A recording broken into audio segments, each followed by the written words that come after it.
আসসালামু আলাইকুম। আপনি কি জানেন ফিজিওথেরাপি শুধু ব্যথা কমায় না, বরং চলাফেরার সক্ষমতা এবং স্বাভাবিক জীবনে ফিরিয়ে আনতে সাহায্য করে? আজকের ভিডিওতে আমরা জানব ফিজিওথেরাপি কি এবং কেন এটা জরুরি। ফিজিওথেরাপি হলো একটি আধুনিক ও বিজ্ঞানসম্মত চিকিৎসা পদ্ধতি যেখানে একজন ফিজিওথেরাপিস্ট রোগীর সব কথা শুনে বুঝে রোগীকে ভালোভাবে দেখে এবং প্রয়োজনে বিভিন্ন পরীক্ষা নিরীক্ষার মাধ্যমে রোগীর সঠিক রোগ, আঘাত বা অঙ্গ বিকৃতির ধরন নির্ণয় করে রোগীকে বিভিন্ন ধরনের ফিজিক্যাল মেথড যেমন ম্যানুয়াল টেকনিক, তাপ এবং ব্যায়ামের মাধ্যমে চিকিৎসা করে থাকেন।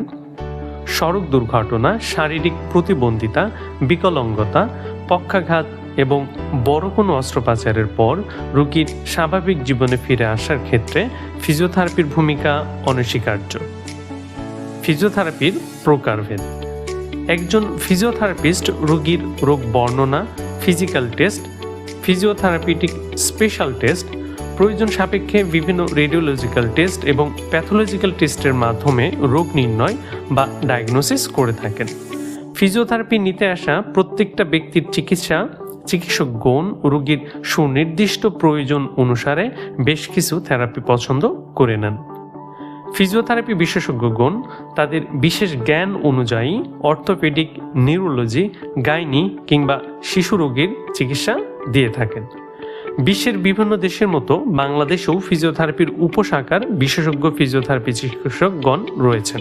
তাহলে এবার জেনে নেওয়া যাক কাদের ফিজিওথেরাপি চিকিৎসা প্রয়োজন।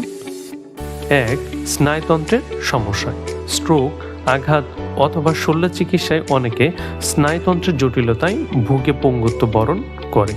এ ধরনের সমস্যা আক্রান্ত রোগীরা অনেক সময় শরীর অবশ হয়ে যায় বা মাংসপেশি শক্ত হয়ে যায়। রোগীর শরীরে স্বাভাবিক কর্মক্ষমতা এবং অস্থিসন্ধি সচল রাখা তখন চ্যালেঞ্জিং হয়ে পড়ে। এ অবস্থা থেকে একমাত্র ফিজিওথেরাপি মুক্তি দিতে পারে। 2. মাংসপেশি ও হাড়ের সমস্যা।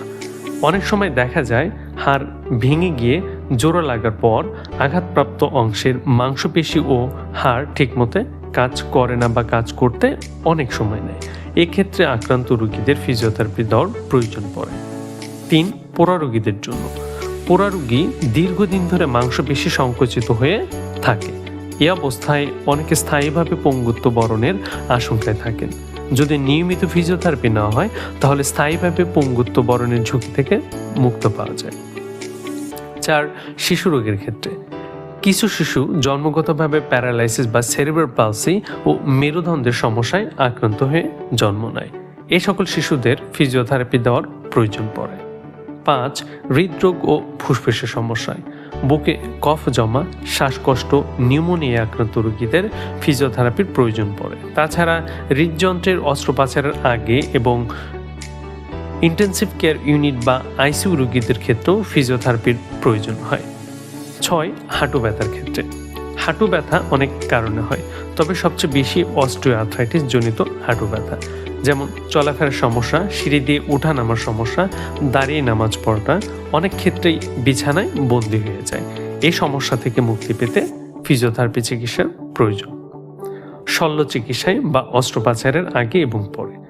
অস্ত্রোপচারের আগে ও পরে মাংসপেশি ও অস্থিসন্ধির স্বাভাবিক ব্যবহার বাধাগ্রস্ত হয়, তাই স্বাভাবিক অবস্থায় ফিরিয়ে আনতে ফিজিওথেরাপি ভালো কাজ করে। বার্ধক্যজনিত সমস্যা। বার্ধক্যজনিত মানুষের স্বাভাবিক চলাচলের ক্ষমতা বজায় রাখতে ফিজিওথেরাপির বিকল্প নেই।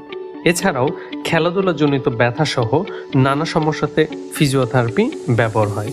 তবে অবশ্যই মনে রাখা প্রয়োজন যে আমরা যেন একজন সঠিক ফিজিওথেরাপি চিকিৎসকের শরণাপন্ন হই।